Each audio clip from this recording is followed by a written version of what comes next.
లక్షల రూపాయలు వెచ్చించి నిర్మాణం చేసిన కూరగాయల మార్కెట్ మందుబాబులకు అడ్డాగా మారింది. పట్టించుకోవాల్సిన అధికారులు పట్టింపు లేకుండా ఉండడంతో మందుబాబులు జల్సాలకు కూరగాయల మార్కెట్ షెడ్లను ఉపయోగిస్తున్నారనే విమర్శలు వస్తున్నాయి.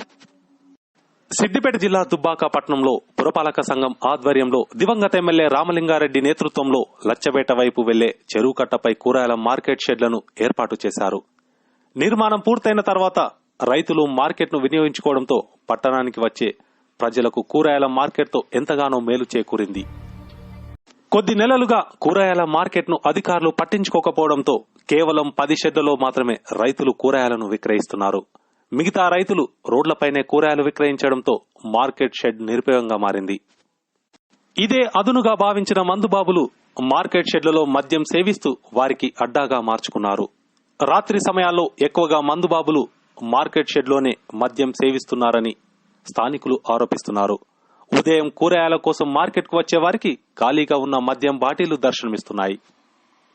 పర్యవేక్షణ లోపం, రైతులకు అవగాహన కల్పించడంలో అధికారులు విఫలం కావడం వల్లే కూరగాయల షెడ్లు ఉపయోగంలో లేకుండా పోతున్నాయని విమర్శలు వస్తున్నాయి.